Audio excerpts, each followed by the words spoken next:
But because this is Dip-a-toe, Yeah. I first, because we have someone here in yourself that knows a lot about wallets. And so I wanted to ask a couple of different questions about wallets, different types of about wallets, because we're kind of skipping over the heads of a lot of people that are watching. And then it might make more sense when we show them your wallet and what you're talking about. And so Yeah.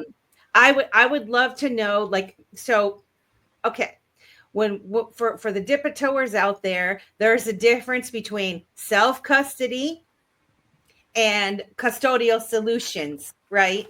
Having your own wallet versus giving your tokens, having somebody else hold your tokens for you. Can you just explain for the dip-a-toers the difference between self-custody and custodial wallets in simple terms? Like, Yeah. as So, I simple as mean, that. in a nutshell, if you're going to have somebody else have your keys, that would be like a centralized exchange. They have access to it. They're the custodians. It's in their exchange. More than likely, it kind of gets blurry in the mind, but most of the time in exchanges, they don't have independent accounts for every user. They might have a master wallet where all of the funds are in that.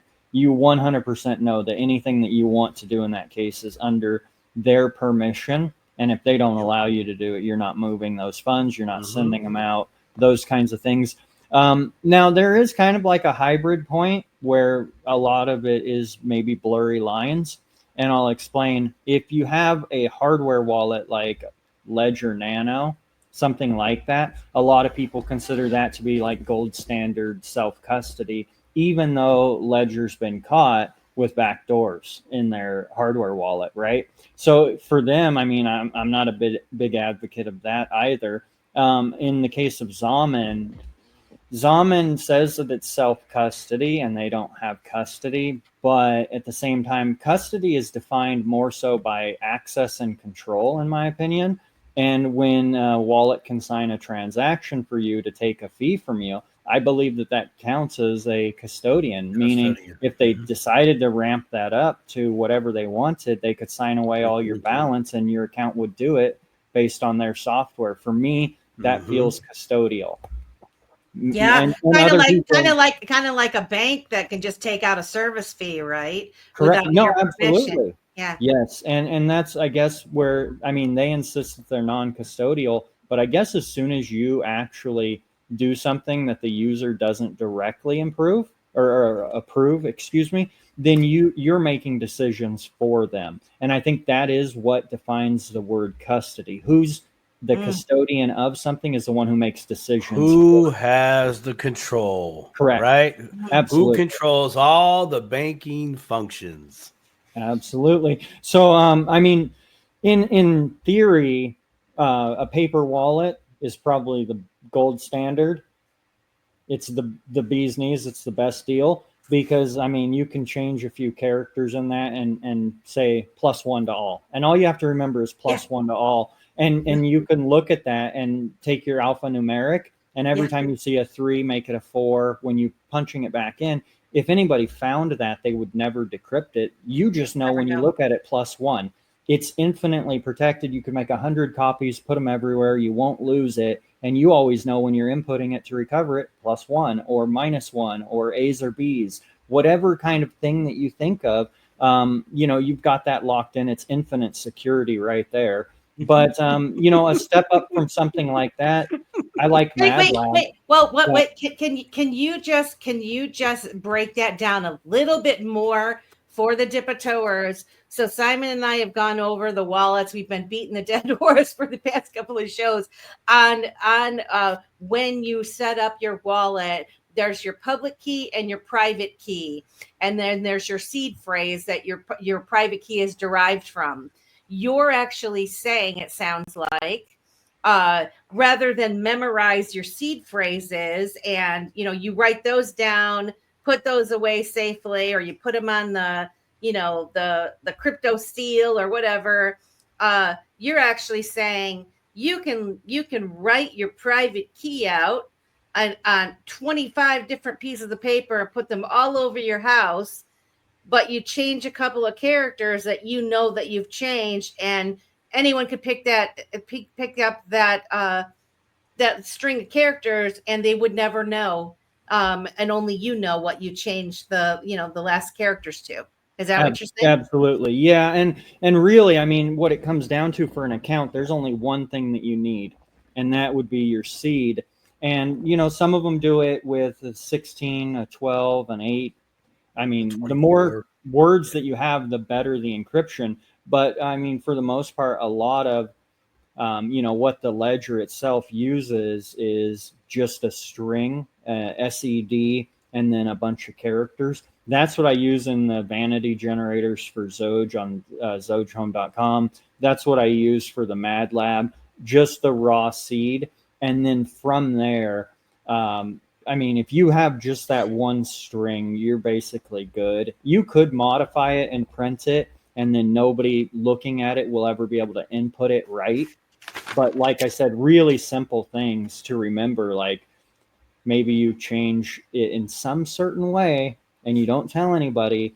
It's 100% infinitely secure as the blockchain. But paper wallets and wallets like Mad Lab, they don't necessarily exist anywhere other than where they should, which is inside of the ledger itself, behind that ledger's encryption.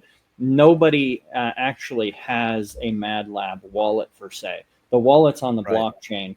They have a key. They go in there. They open up that lockbox in the chain. They do some things in there, and then they close it. They exit their window. Out. Correct. Yeah, the window. That's what it is. That's the window. Right. But it's a window that's your own window. That's not run by someone else, like you say. Like the Zaman is created by people that are making decisions. You're actually having your own window in, right? Correct. Yeah, and that's what you want ultimately, because that custodian or other party or a wallet or anything in there, a wallet connect, these QRs getting into them, moving from website to website, all of these things are attack vectors. There are people who can modify strings and transactions. There are people who, will make hacking tools and stuff to go after these different bridges that people put together. So it's all layers of vulnerability, but ultimately, if your wallet can sign a transaction for you, that's kind of what we would consider basic functionality in most wallets. A wallet has to be able to send your transactions. So in theory, normally we allow wallets to sign our transactions so that we can send funds. That's normal, commonplace practice. But when a wallet signs transactions for you to itself, that changes things. It changes things as far as who the custodian is, because it's no longer a transaction that you directly approved. It was an implied approval by their terms of service and using the application. But it was a request. Correct. Yeah. And a request, I guess I don't know. I mean, a request doesn't necessarily meet the accepting of it as far as like, if the thing popped up and said, you should probably send us some funds right now because you're using the wallet a lot. Here's what we recommend, slide to accept, or you could hit no. Then we kind of have a request at play.